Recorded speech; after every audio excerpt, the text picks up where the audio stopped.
Welcome to the Fantasy Football Fellas podcast. We are recording today on Wednesday, June 7th. It is just me and Ty today. Lucas had something come up last minute. But yeah, we're excited to get into it. We're starting our divisional breakdowns. This has been a staple for us these last 3 seasons. And I don't think we should really waste any more time because there are a ton of players that we have to break down in this division. If you have not already, make sure you subscribe to the podcast wherever you're listening to, and subscribe on YouTube. Make sure you hit those notifications as well so you know when we are dropping new episodes, and in the next couple of weeks, some long form YouTube content as well. Well, Ty, what do you say we jump right on in?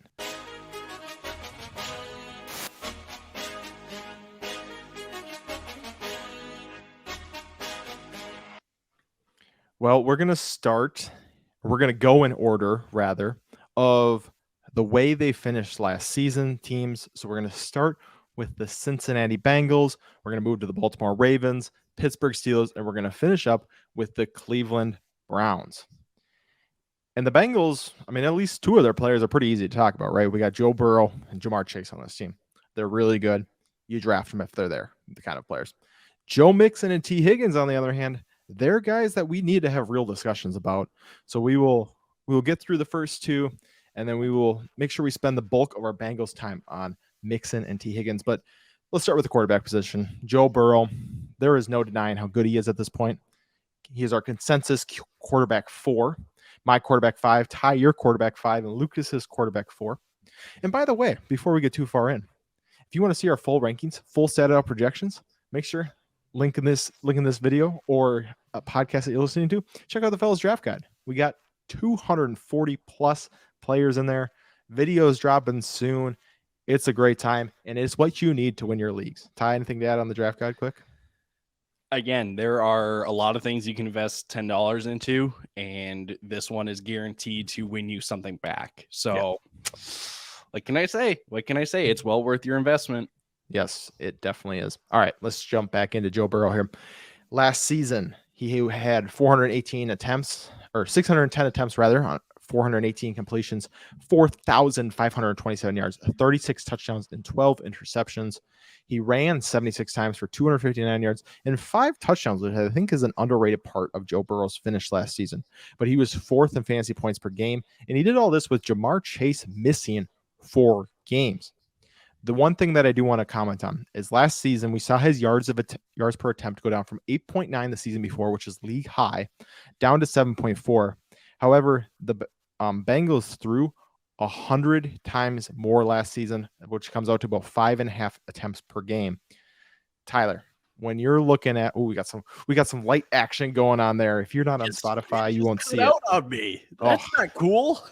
Well, you still look great, Ty. Let me just give this to you. Mm-hmm. Right, in redraft, we're seeing Joe Burrow go 3rd, 4th round. Is that, or in best ball right now? Are you willing to make that early investment in a redraft league on Joe Burrow, or is he starting to kind of get in that next tier where maybe you like some wide receivers, running backs going around that same range? I think you take Joe Burrow. No, early 3rd round to me is a little too early because he doesn't offer enough like passing volume that you would see in a Patrick Mahomes, and he doesn't offer enough rushing upside that Josh Allen, Jalen Hurts would. But I think in the 4th round, if you're in the scenario that you do have Jamar Chase and he's right there, I think it's absolutely worth it.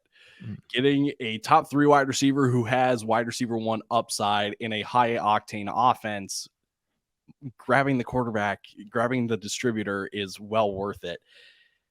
But I don't think it's worth it if you don't have Jamar Chase. And I would even go as far to say, if you have T. Higgins, I wouldn't necessarily make that same investment in the 4th, just because I don't think T. Higgins is necessarily the fantasy asset that Jamar Chase is, even though T. Higgins is still well worth investing in my opinion.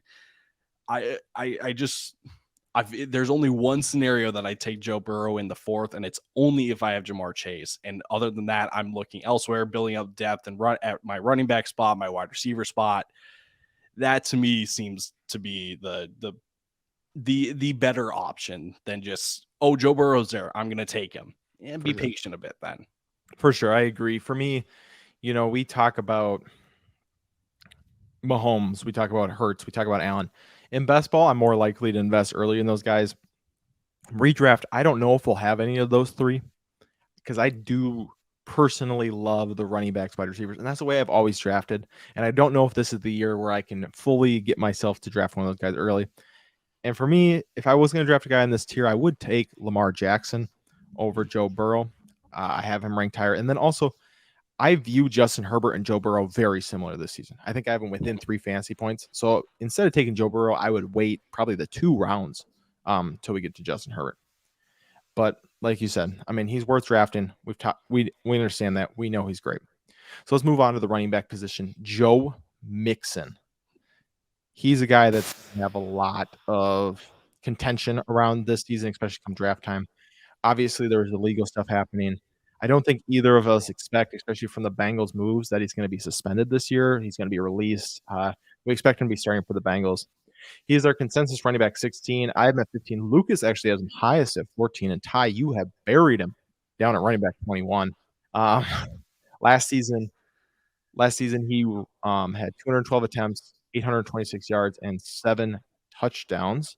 But what saved him last year was his receiving work. 75 targets, 70 receptions, 441 yards, and 2 touchdowns.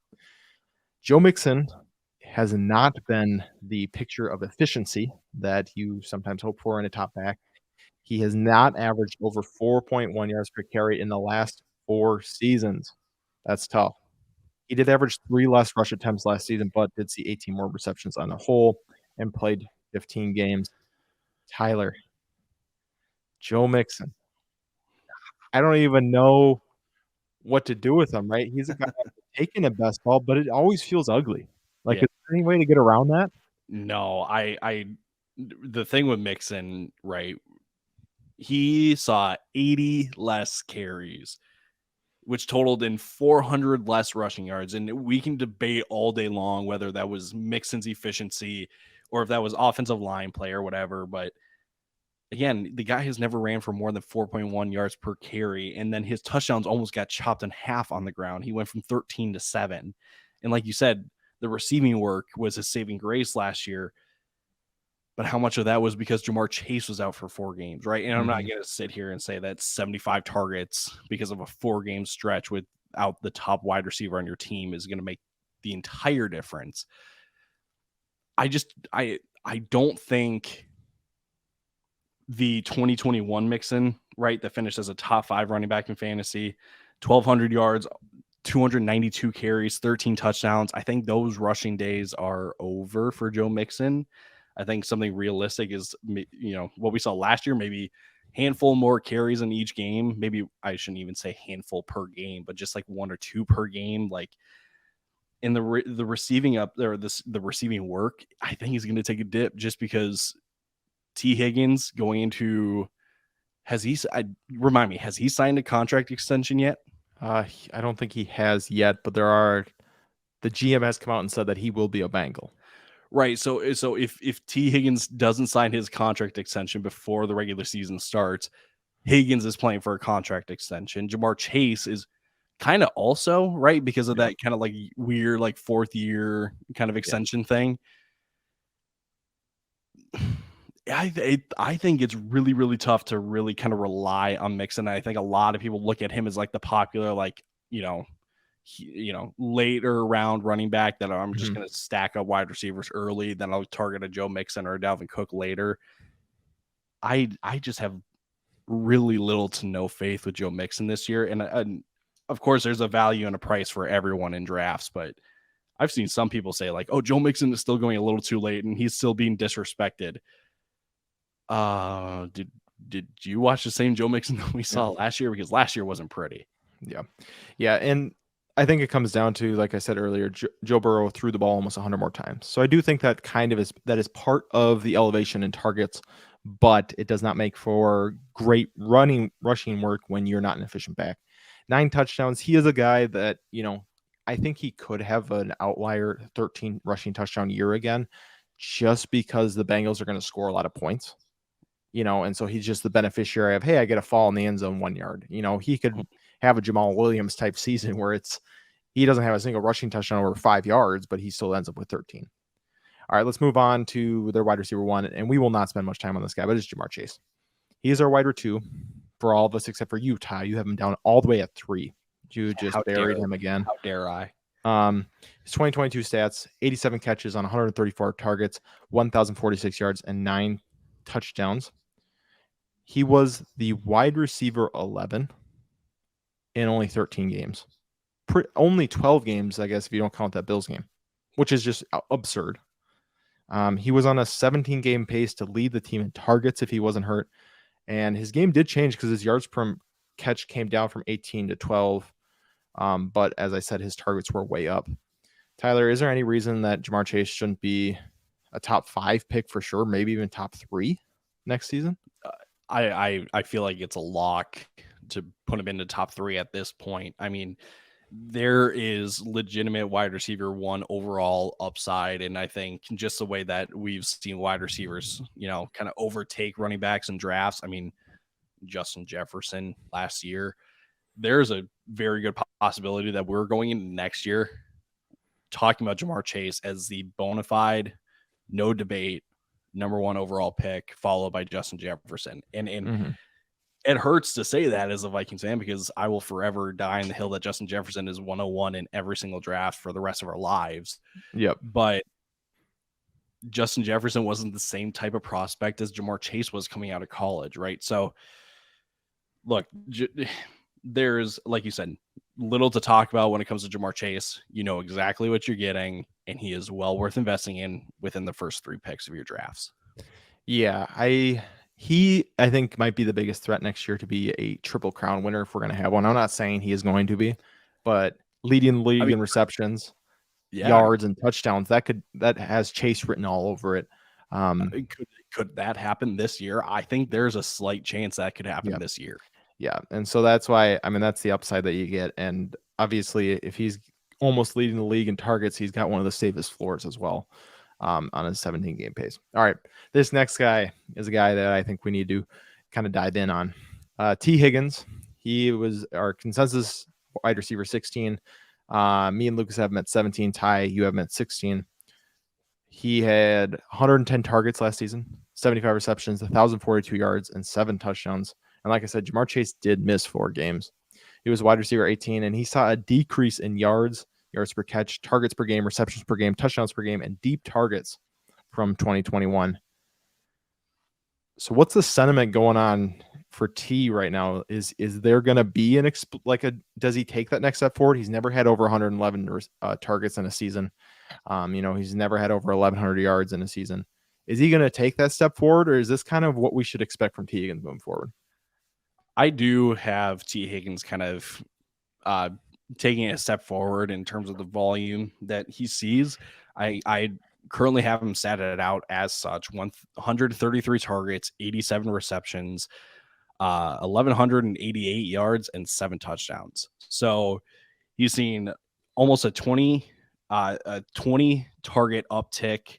He's seeing a 10 reception uptick and like 100-yard uptick as well, and touchdowns are relatively the same. And that's, I think it's a lot obviously it's a lot easier said than done, right, where we don't play the game. But if you think T. Higgins is as good as he is, there should be no reason why he can't at least have that. And I get that there's a whole offensive scheme and preferences of the quarterback and how games play out and stuff like that, but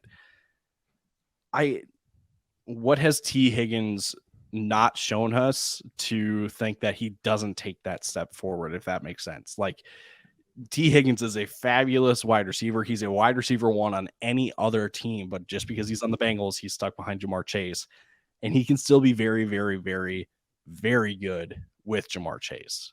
Definitely can. I would agree with that. I think right now where he's going at best ball in underdog drafts, he's going at the wide receiver 14. I think that might be a little rich for me. I haven't been taking a ton of T. Higgins there, but I don't think he's going to be he's not going to be a bad value or anything this year, right? All right, and then let's close out with their tight end. I guess we'll give some love to Tyler Boyd quick. right? I think he is a safe 10 points in PPR leagues, if that's what you're looking for later in drafts. But Irv Smith, real quick, Ty, is he worth taking a flyer on? I think it depends on where your flyer is. But at the same time, the offense that he's in. Mm-hmm. Why not? Right? Like, what if they have kind of like a oh my, what's the word? What if they have a preference to target Irv Smith and T. Higgins in the red zone, and like that's not going to happen because Jamar Chase is there. But like again, the offense. Yeah, maybe it's worth it. Who knows? Yeah, he'll definitely have a couple spike weeks. When he gets a couple, like if he gets a couple catches and a touchdown. But he is our tight end 24, so he is way down there. But if you're in the last round of your drafts, you haven't picked a tight end yet, you completely punted. Maybe he's a guy you take a flyer on because you'll know pretty quickly if he's in the offense or not. Alrighty, let's transition to our Baltimore Ravens.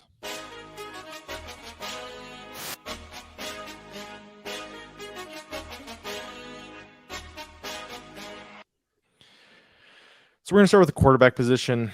A lot like Burrow, he's a guy we have ranked really high, and that's Lamar Jackson. He's our consensus quarterback 5. Ty, you and I have him at 4, and Lucas has him down at 6.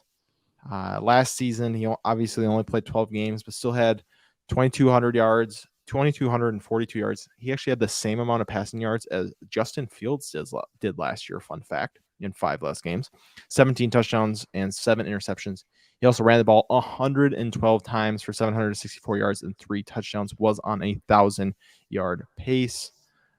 He was on a 17-game pace of 186 passing yards and 63 rushing yards a game. He's added OBJ and Zay Flowers. In the last 3 years, though, this is where people get concerned with Lamar Jackson. He's missed 11 games, and he hasn't been top 5 in points per game since his MVP season. But one thing people have been making a big deal out of this season is the addition of Todd Monken. Monkinen? Yeah, Monken. All right, there we go. I am the worst with names in the entire show. It is ridiculous, but we move forward. Ty, I have to ask, is this whole Todd Monken thing blown out of proportion, or do you think it's justified? I think it's just a tad overhyped. Ooh, right. I get why people are excited why Todd Monken is coming in. I think I need to kind of correct on behalf of the fellows, because we have said before that Jameis's 30 and 30 season when he finished as a top 5 quarterback was under Todd Monken, and it was not. That was under Bruce Arians' first year as head coach and Byron Leftwich's first season as offensive coordinator. And you go back and check the last year of Todd Monken in Tampa Bay, which was 2018.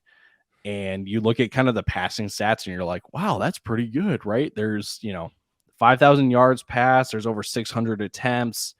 You're like, hey, that's pretty good. That feels like, you get rushing upside with Lamar Jackson. Now you're going to get a heavy passing attack. What can go wrong? Until you take a look at exactly like why they threw the ball over 600 times. And it was because Tampa's defense that year gave up the second most amount of points and the 5th most yards to opposing offenses. So because of that, Tampa just had to throw the ball because they were constantly behind in games. I think the other part of it too, why there's so much hype with Todd Monken coming in, is because we just saw Georgia go back-to-back as national champs in college football, and you saw Stetson Bennett kind of develop as a passer just a little bit. So I understand the hype, and when you compare Todd Monken to Greg Roman, obviously there's going to be an uptick in passing attempts, but I don't think it's going to be as astronomical as people think it'll be. I think if anything, we will see a more balanced and a more familiar Lamar than we, from years that we've seen in the past, and like this, 600 attempts Lamar Jackson. Like, I don't think that's really in any of the possibilities, in my opinion, at least. Yeah, and I think that's still really good for Lamar. Like, let's not get it wrong. Like, a balanced offense is going to be great for this team, and that is honestly how I feel like they should run it. right? They got a good running attack. Obviously with Lamar, and this next day we'll talk about J.K. Dobbins. And when Lamar slings it around, he's a good quarterback, right? And they've added weapons. It remains to be seen how great those weapons will be, but they have added weapons. So let's move on to the running back J.K. Dobbins. He's our consensus 23.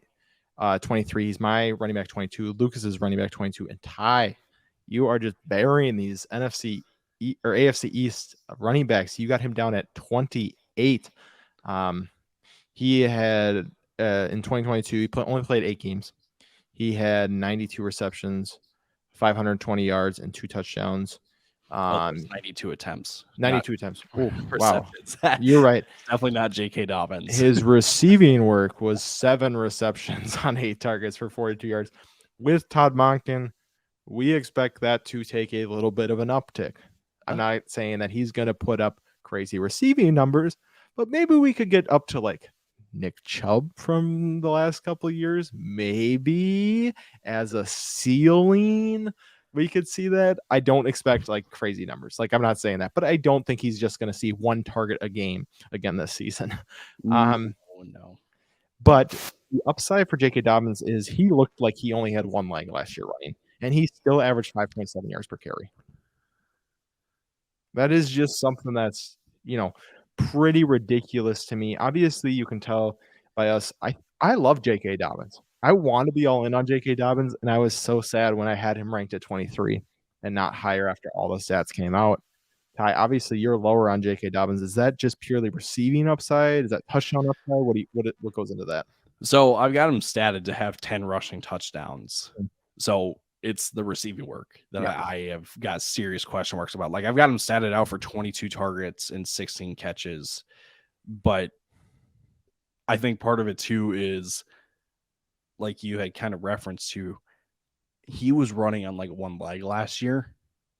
And maybe my ranking is just a bit of like hesitancy and concern, thinking that that's going to be like the J.K. Dobbins that we see like moving forward, that like, maybe he doesn't ever really look like his old self again. Maybe that's the pessimistic view, and that's okay. For me, even if we have him as a running back, 23 for consensus, like an underdog right now, he's going as a running back 18. And that is way, way, way high, especially, just coming from where I have him, but even from the running back 23 standpoint, running back 18 is too high. And maybe that's being, optimistic about how he can, recover having a full off season now. But to me, there's too many question marks with J.K. Dobbins, right? You bring in, you still have Mark Andrews. You bring in 2 new wide receivers, Zay Flowers and Odell. You have Rashad Bateman. So really receiving work is really going to be scraping the bottom of the barrel, right? And when you get in the red zone, again, Mark Andrews being Mark Andrews, he's going to get targeted in the red zone. Odell was in red zone kind of threat when he was with the Rams. Then you got Lamar Jackson. Like, I don't think it's a guarantee that, and like, to be honest, I feel like 10 rushing touchdowns is a bit like asking a lot of J.K. Dobbins just in the offense that he's in. So because of that and just all the question marks that I have, that's why he's lower in my rankings. But I can completely understand why someone could have him somewhere between that 20-24 range. Because, again, if we're expecting this Baltimore offense to take a step forward and be much more productive, that's going to benefit Dobbins. Yeah. Yeah, I agree. I think the running back 18 spot is a little rich for me too. I want to take him in a lot of drafts, but I just don't. I can't pull a trigger where he's at. But yeah, I agree with you totally. Before we get to the wide receivers, let's jump to tight ends because I want to do something with our 3 wide receivers. And so let's just talk about Mark Andrews real quick because he is the number 1 target on this team. And I don't think it's particularly close when it comes down to it. Last season, he is our consensus tight end 2. He's a tight end 2 for everybody across the board. Last season, he averaged 12.7 fantasy points per game. He was tied for 3rd in fantasy points per game, 4th overall. 113 targets, 73 receptions, 847 yards, and 8 touchdowns in just 15 games. Tyler, is Mark Andrews going to be able to close the gap on Travis Kelce at all this season, or do you think it's why, or do you think it's going to stay pretty wide? And then the other thing is, right now Andrews is going in the second round. Lucas took him in the third round in our redraft league. Is that too high for Mark Andrews if the gap's not going to close, or do you think that's about right? I think if you look at just how a draft kind of falls, right, and you've got, let's say you take Kelsey in the first, and then again, just based on our mock draft we did the other day, and Mark Andrews going in the third, I feel like even though like Mark Andrews may not close the gap necessarily with Travis Kelsey, I like going Andrews in the third, and then whatever wide receiver running back you take in the first 2 rounds, more than Kelsey first, and then wide receiver running back in the other 2 rounds. Mm-hmm. That's just and I think that's just because, like, yes, there's a positional advantage with Mark Andrews, and then there's a positional advantage with Travis Kelsey. But when you look at the advantage difference, right, and this is just purely just kind of like theoretical. I don't know, like you get value in positions that are so volatile in terms of production in running back and wide receiver that I don't think it's necessarily like the biggest deal in the world if you don't take Kelsey in the first and then you take Andrews a couple rounds later, if that makes sense. All right, for sure. All righty. Now with these wide receivers, I want to do a little keep trade cut. We got 3 of them. I don't mind this. Just mainly because I don't think any of them really deserve to be talked about for a long time individually, but it is a question that we kind of have to talk about. So I'll go through them real quick, and then we can kind of do our little game. Rashad Bateman, our consensus 44, my wide receiver 43, Lucas's 39. Ty, you have him down at 53. We've only seen 12 games total, 18 games total of him, 6 this year, 12 last season. But he was the top 20 wide receiver in weeks 1 through 2 last season, and Lamar has repeatedly called him the wide receiver 1 this offseason. Then we have Zay Flowers. He is our consensus 47. Me and Lucas have him at 46. Ty, you have him at 49. He has been receiving a ton of preseason hype from the media, so take that with however you will. And then we have the old man, Odell Beckham Jr. He's our consensus 52. I have him at 56. Lucas has him at 58. And Ty, you have him as the wide receiver 1 of this offense at 43. I guess my question is for him, is there anything left in the tank? We've only seen 25 games from him in the last 3 seasons, and he's only had 1 100-yard receiving game since week 6 of 2019, a long time ago. But let's do a little keep trade cup here, Ty. Just who you keeping, who you trading, who you cutting. We'll both give 1-2 sentence answers on why we're going each way with each one of these guys. So I'll let you go first.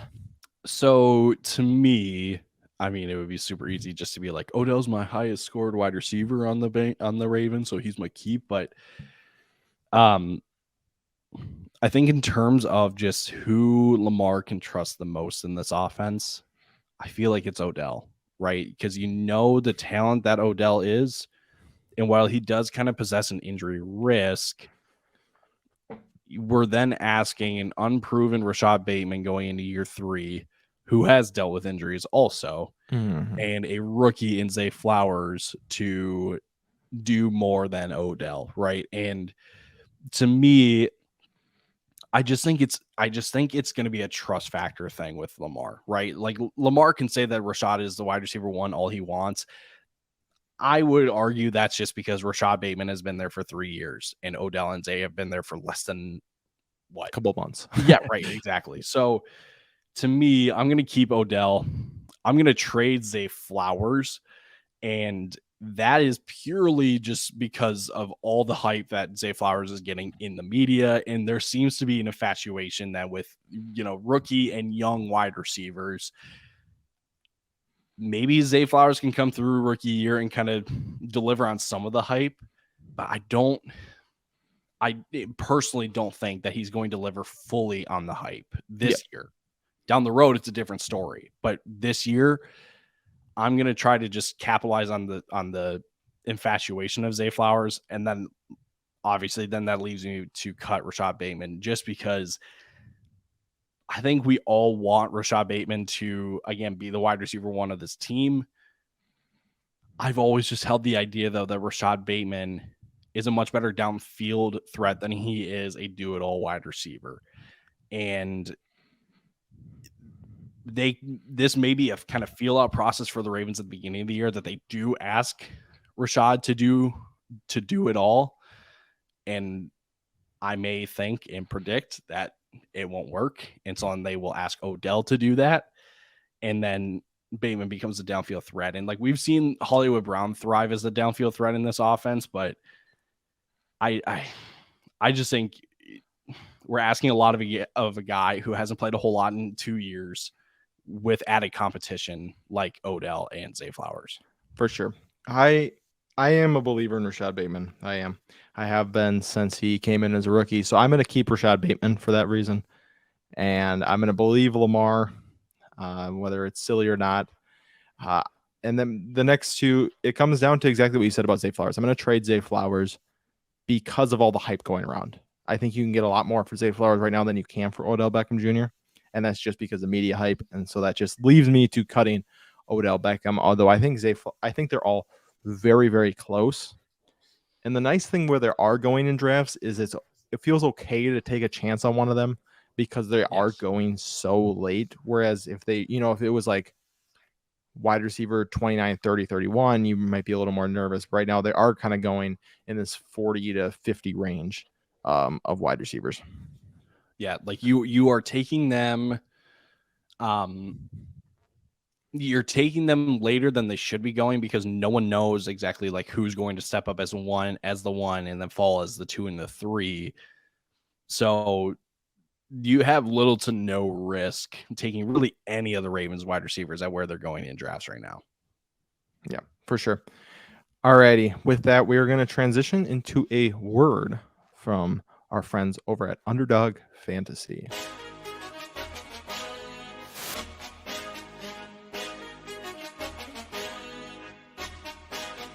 Today's podcast episode is brought to you by our friends over at Underdog Fantasy. Now, we love Underdog. It is the easiest place to play best ball formats, and they even have their own form of player props called Pick'em. You can make up to 20 times your money on a single night by correlating props together. 2 picks will triple your money, 3 will 6 times it, 4 will 10 times it, and 5 plays that all hit will multiply your entry by 20. You can even place insurance on your picks too, so if only 4 of your 5 props hit, you still get 10 times your entry. And if you use our code FELLAS when signing up, Underdog is going to double your first deposit up to $100.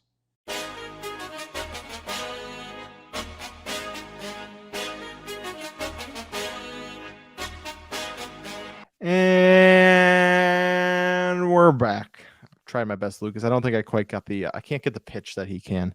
That's just a Lucas thing. I think it is. I'll leave that for him next time. I will not try it again. I apologize. But we're back, and we're going to kick it off with the Pittsburgh Steelers here. And starting with their quarterback, Mr. Kenny Pickett. I don't know if we need to spend too much time on him. He was a quarterback 20 last season. Or not last season. He is our consensus quarterback 20. So obviously we're not very high on him. Ty, I'm just going to kick it over to you right away. Redraft, single quarterback. Any interest in Kenny Pickett? Just as a late round flyer. Clearly the Steelers like him because they took him in the first round. And it is known that last year when Kenny Pickett came into the offense, they had 0 hot routes in that offense. Like and they have said that it was part of the plan and stuff, but no quarterback is going to succeed if they don't have an out in their offense. So now that Kenny Pickett is going into his first full year as a starter, I'm expecting those to kind of come into the offense now. And he does have a bit of rushing ability. Like he did have 3 rushing touchdowns last year, and he ran 55 times in only 13 games. So, like I said, like as a late round flyer, I don't see an issue with that. But I'm not gonna wait for I'm not gonna target him early as my backup quarterback. I'm certainly not gonna target him as a starter for my fantasy team. But late round flyer for sure. Alrighty. Well, I don't want to add too much on Kenny Pickett. I'm not really in on Kenny Pickett. I'm not taking that late round flyer, and that's just because I don't truly believe in Kenny Pickett. But we will move on to the running back position with Najee Harris. He's our consensus running back 14. I got him at 12. Lucas is the one that buried him this time. Ty, it wasn't you. It was Lucas putting him at 18. And Ty, you are the same as me, up at 12. I was really hoping for this part Lucas would be on the pod with us, but unfortunately, we will have to ask him a different time why he hates Najee Harris so much. But in 2022, Harris had 272 attempts, 1,038 yards, 7 touchdowns. He also had 53 targets, 41 receptions, 229 yards, and 3 touchdowns. Doc says that he had 2,293 yards, but I don't think he had that receiving. He was the only top 30 running back with a lower yards per carry than Leonard Fournette at 3.8. He was tied with Zeke. He saw 94 targets in 2021, and obviously that came down quite a bit to 53. But the upside for him is that he is a volume merchant, and that's what he is. He was 5th in carries, 6th in red zone touches, and 8th in weighted carries. Ty, is that why you have him at 12, or do you think that like Najee can kind of break out of this, I don't like mold that we have put him in, that he is strictly a volume merchant? I think, well, volume merchant is kind of funny. The way that I look at Najee, right, because I've got him at 12 in my rankings, there's only 11 running back 1s this year. And Najee Harris is like the first of the running back 2s, because Christian McCaffrey, Austin Eckler, Tony Pollard, Josh Jacobs, Jonathan Taylor, Derrick Henry, Saquon Barkley, Bijan, Nick Chubb, Ramondre, Breece Hall. I think those are all your running back 1s this year. You look after that, right? We can throw in Najee Harris, Miles Sanders, Aaron Jones, Travis Etienne.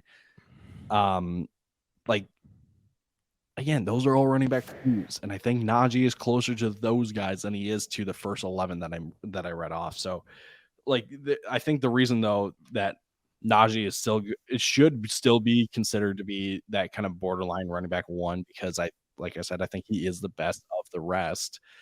And you look at last year, from weeks 11 to 18, double-digit fantasy points every single week.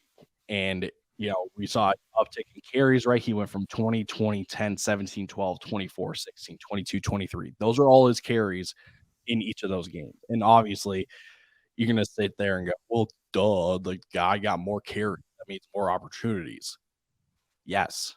And the best thing about that is that's when the offense was hitting their stride, was when Najee Harris was getting fed the ball from the backfield. So I think the days of Najee Harris being kind of, I don't know what the word is to use. The receiving work is never going to be what we saw his rookie year. Mm-hmm. But I definitely think he can kind of, I will say volume. Some people will say ugly volume. He will give volume that will keep tension in anywhere between that running 12 to 15 spot in my. For sure. All right, let's transition then to these wide receivers.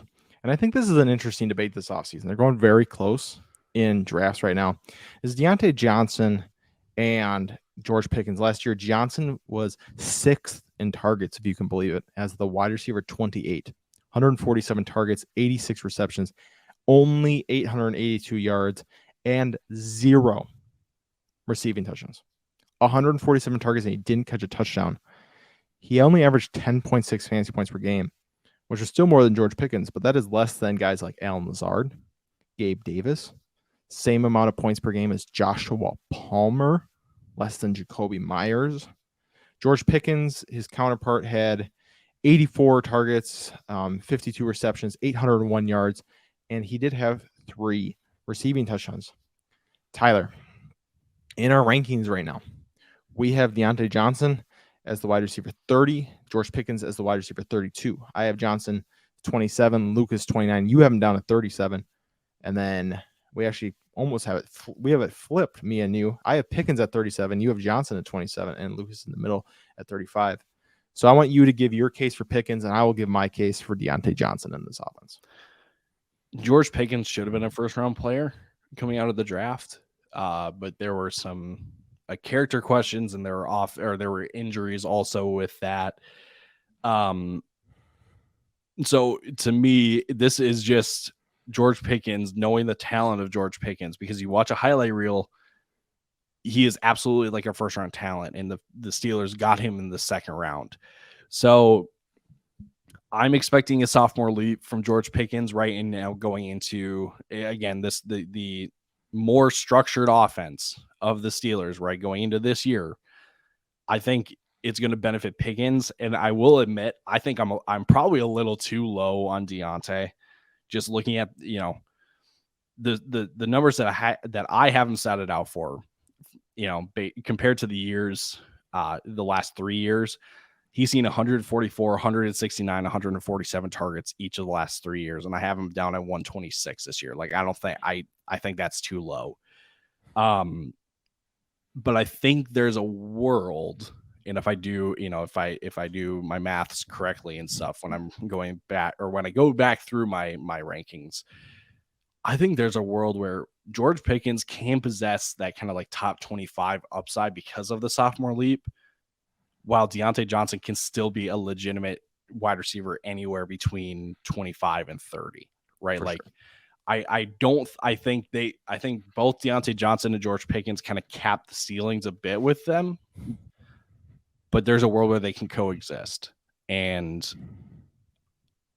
I will put my hands up and say wide receiver 37 is too low on Deontay. He is still a PPR machine because of the targets that he gets.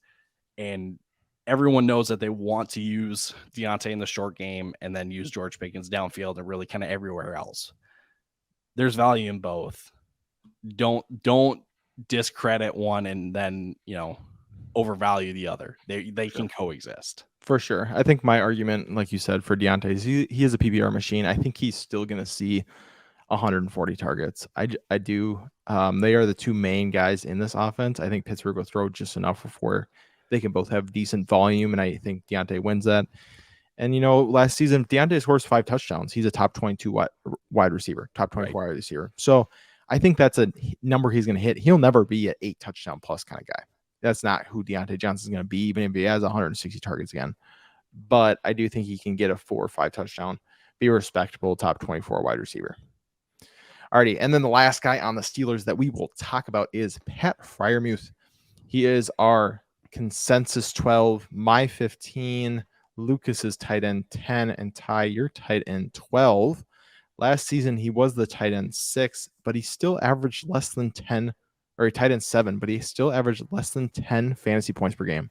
Isn't that sad? That's top 7 tight end. He's under 10 fantasy points per game in a PPR league. But he had 98 targets, 63 receptions, 732 yards, and only 2 touchdowns. As you can see, these Steelers weapons just did not score many touchdowns in general. Tyler, is Pat Freiermuth just like you have like you pick them, you have them, and you get 10 points a week, and you just kind of live with it? There's no ceiling, and that's kind of, you know, there's no real floor, or that's kind of the floor too. Is that just who he is? I think Pat Freiermuth is the like personification of like middle of the road tight ends. Like your boom weeks are going to be like 12 points, are going to be like 13 at best.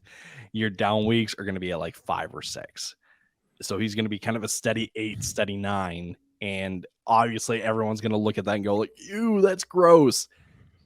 It's gross, but that's average for tight ends. Like, yep. So don't look at Pat Freiermuth and go like, oh, I don't really want that on my team.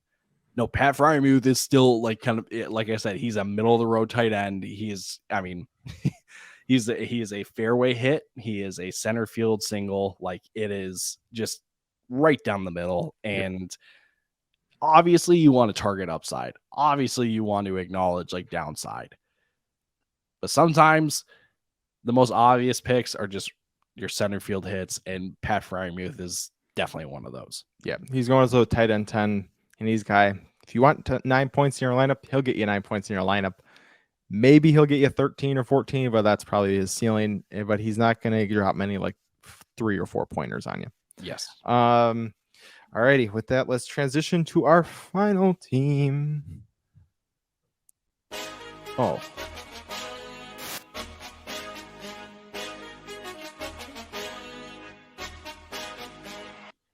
We're leaving that in there. I don't care. So with that, we have the Cleveland Browns now, and they're controversial to say the least. Quarterback, Mr. Deshaun Watson.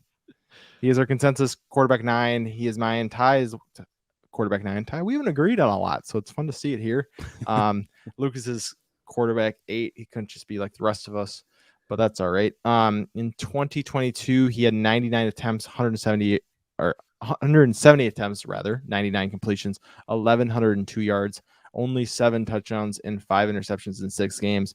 He also ran the ball 6 times a game, had 175 rushing yards on the season, and added a touchdown.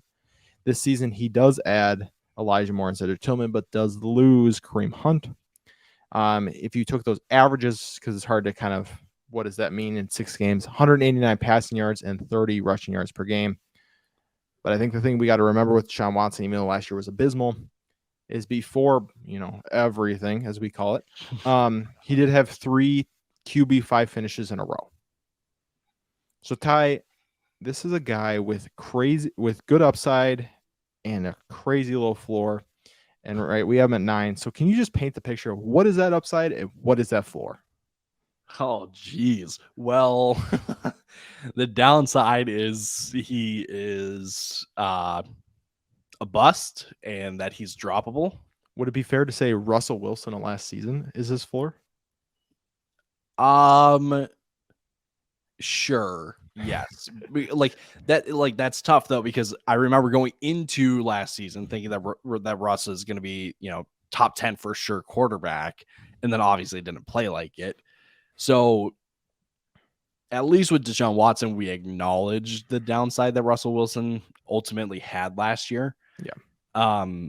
So I'll agree with you on that. Like, he kind of feels like the Russell Wilson of this year, and I don't know how I feel about that, to be honest. And part of me wants to keep him outside of the top 12 quarterbacks because it's such a risk. But at the same time, if you know the talent of Deshaun Watson, he's worth taking in your drafts because he's a darn good fantasy asset to have. Yeah, I think I've said this before to you. I am all in on Yeah, the you Cleveland are. Browns, You and are. I have a couple fantasy best ball teams with Deshaun Watson, Nick Chubb, and Amari Cooper. And like I said before, that definitely could be three Browns too many on one roster. But this next guy I thought it had me hot and bothered, but boy, does he have Lucas hot and bothered. Yeah, holy cow. He's our consensus running back 3, my running back 4. Ty has him down at running back 9. And Lucas has him as his running back 2 this season, ahead of Christian McCaffrey. Just a sneak peek into our draft guide where you can catch all of our rankings, as I plugged earlier. The link will be down in the description of the video or audio podcast you are listening to if you want to see the full rankings. But last season, 302 attempts, 1,525 yards, 12 rushing touchdowns. Receiving work, he did have 37 targets. Good for Nick Chubb. 27 receptions, 239 yards, and a touchdown. He did lose Kareem Hunt, so he has this backfield pretty much all to himself. Jerome Ford is back there, but I don't think he poses much of a threat to the mighty Nick Chubb, who has averaged at least 5 yards per carry every single year of his career. He was 3rd in carries, but only 12th in red zone touches because Kareem Hunt had 30 red zone touches last season. That's about 2 a game. So is this the year of Nicholas Chubb, Ty? Is this finally the year where me and Lucas are right and he finishes really high, or do you think we're going to have another year of Nick Chubb where he feels like he should be better than he is for fantasy? I will turn this back to you because this is, I think, a question that you should answer because I'm the one that's got questions about him. So for me, I think the workload this year is going to be Josh Jacobs-esque of last year. Maybe not quite the receptions, but I think total touches, he could reach that number. Just something pushing 400. I have him set out for 327 carries this year. I'm set out for, I think, 35 receptions and 14 total touchdowns, which he had last year. He had 13. I think he can eclipse 1,600 yards, push for 1,700 this season. He's just a guy. He's a guy who is the best pure rusher in the NFL at this point. I think he's proven that year over year. And he's on a team with Kevin Stefanski where he likes to run the ball. Obviously, his whole offense comes off of making the play action work, which you need to establish the run to do. And so that is why I'm so high on Nick Chubb. I have him at 4. Lucas obviously is crazy high, but Tyre, just some of your like receiving concerns, is that where a lot of it comes from, of why you don't want to push him higher, or what is it for you? I think that's part of it. Just kind of knowing that, like, I know that no one likes to think that Elijah Moore is that good of an asset to have in real life. Elijah Moore is pretty darn good. Okay. And let's not bat an eye at Donovan Peoples-Jones either, because I think there's an argument to be had that Deshaun Watson showed more trust with Donovan Peoples-Jones than he did with Amari Cooper when he got back.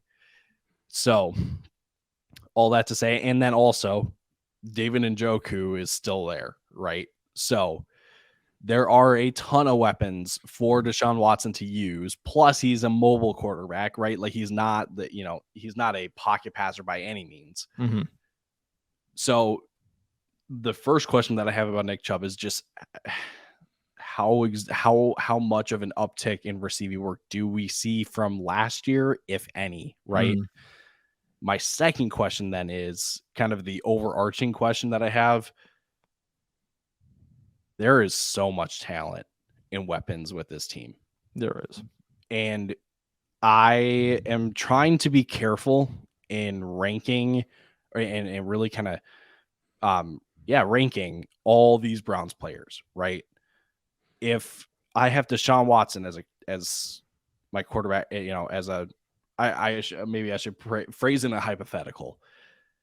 Deshaun Watson has top 5 upside. Nick Chubb has top 5 upside, has even top 3 upside, right? Like, that's what people are saying. Amari Cooper has top 10 upside, right? And then David Njoku is kind of a sneaky later round tight end to take.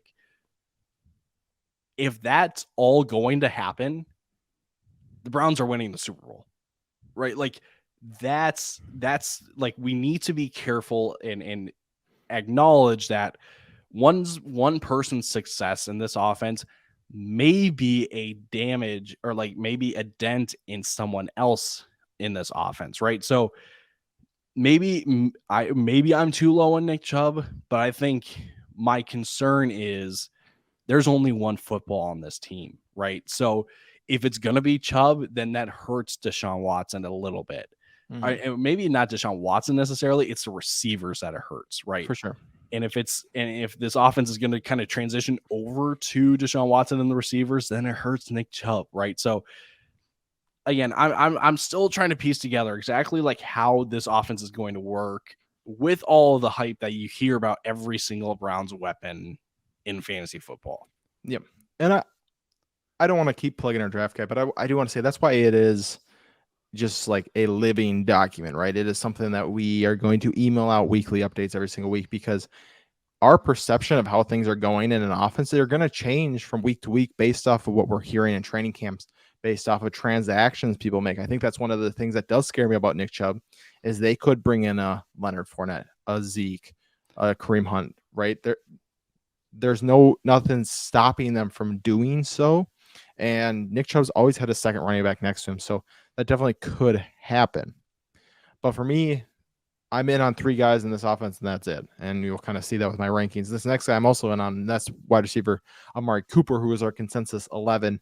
I have him at 10. Lucas at 11. Ty, you have him at 14. I think we all have similar ideas of what's going to happen for Amari Cooper this year, right? He's kind of fallen in that he's not a wide receiver 1, but he's a good wide receiver 2 kind of thing, for fantasy purposes. When I statted these set of players out, I think I have 8 wide receiver 1s is kind of my feeling, and then like 25 wide receiver 2 guys. And so 2022 Amari Cooper, 132 targets, 78 receptions, 1,160 yards, and 9 touchdowns. He had the most air yards of his career, and he was 3rd in the league in unrealized air yards. I think that's something really big that we got to realize is Jacoby Brissett and Deshaun Watson weren't exactly crazy accurate when they were throwing the ball to him. And something big for him, too, is he was also 12th in red zone targets, right? If you're going to be up this high, you do need touchdowns. There are very few. I think Amon-Ra was the only guy last year without at least 7 receiving touchdowns in the top 12. So touchdowns need to come, especially like Amari Cooper's not going to put up huge. I mean, I guess he could put up huge yardage totals, but I don't have him push.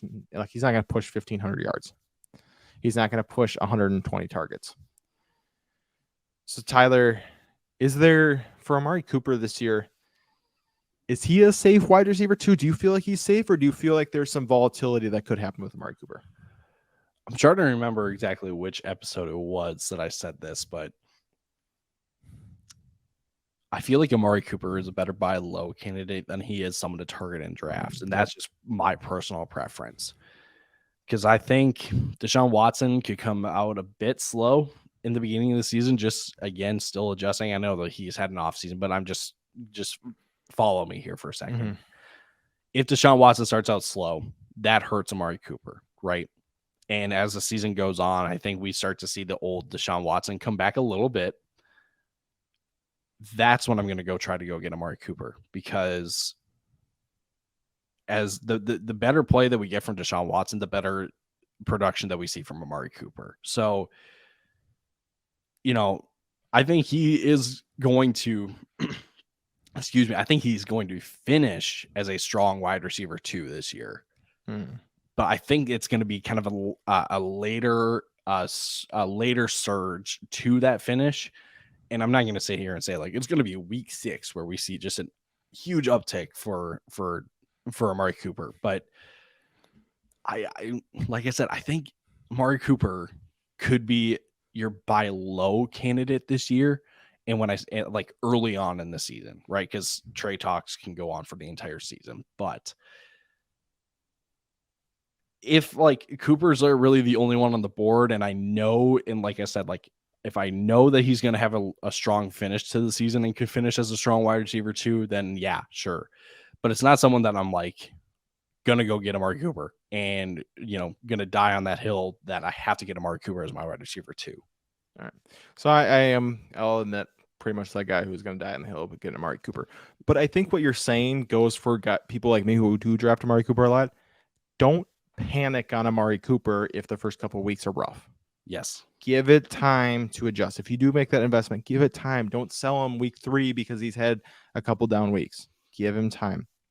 Yes. All right. And I'm saying buy low to the people that don't listen to our show because they won't know to be patient on him. Yes, for sure. All righty. These next 2 wide receivers, I'll admit I have them buried. Elijah Moore, Donovan Peoples-Jones. Elijah Moore is my wide receiver 73. He's our consensus 56. Ty, you have him at 48. Give me the reason why. Obviously, he's your wide receiver 48. So you're not like in on Elijah Moore, but you're in enough that you would take him in a draft. Yes. Give me the upside for Elijah Moore. Just being kind of the shorter yardage guy, and like maybe that could hurt, or that may kind of counteract the Deshaun Watson effect, because Deshaun Watson is mobile enough, so he may not need to dump it short every time. But as I find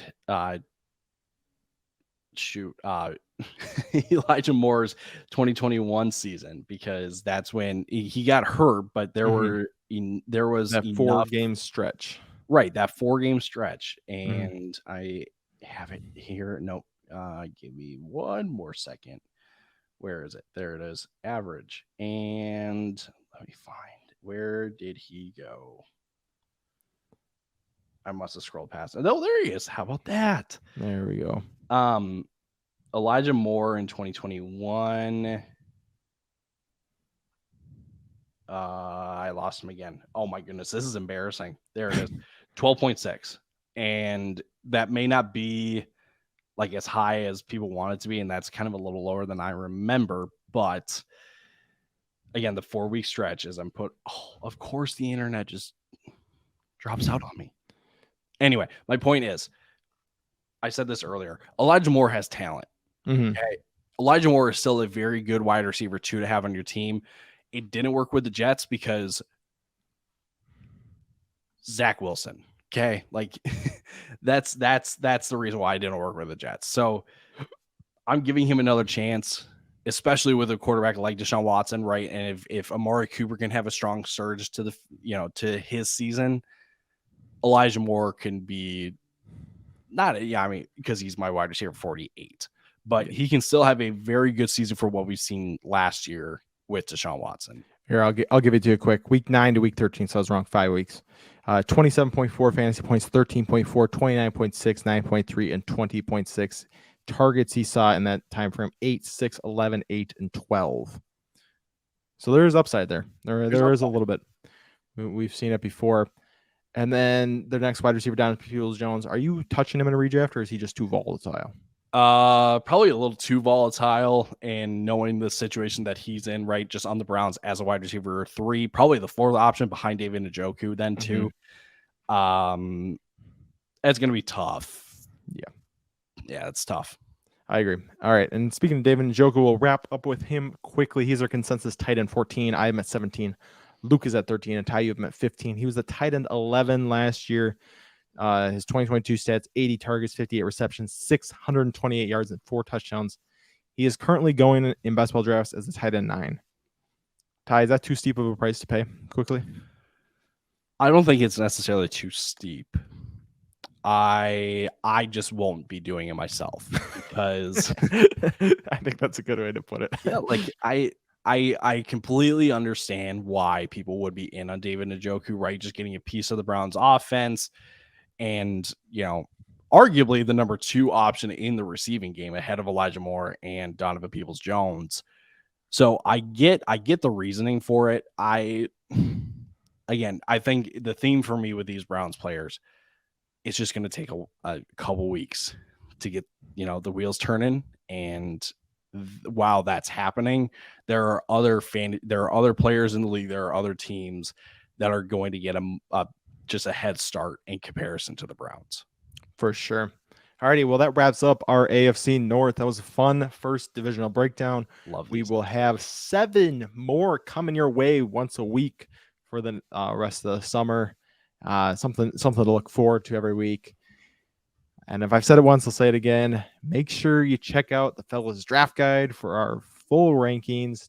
240 plus statted out players, 100 plus videos coming soon. We have weekly updates going on in it, so you always have the freshest, newest data from the fellas. But yeah, Ty, anything else to add before we log off? I love these divisional breakdown episodes. Cannot wait for the other 7. Yes, they'll be good. Alrighty. And with that, make sure you are subscribed to the pod, either on YouTube or the audio podcast you're listening to. Turn on those notifications on YouTube. Check us out on TikTok, the Fantasy Football Fellas, YouTube, Fantasy Football Fellas, Twitter, FF Fellas, Instagram, the FF Fellas, and Facebook, which is lighting up. We were up 300% last episode. Between last episode and this episode, we've doubled again. We're at 6,000 followers now over on Facebook in just a couple short months. So make sure you head on and check us out over there. I am Camla FFF, and Tyler is Tyler_Plath on Twitter. And with that, deuces, and we will see you next week. Deuces.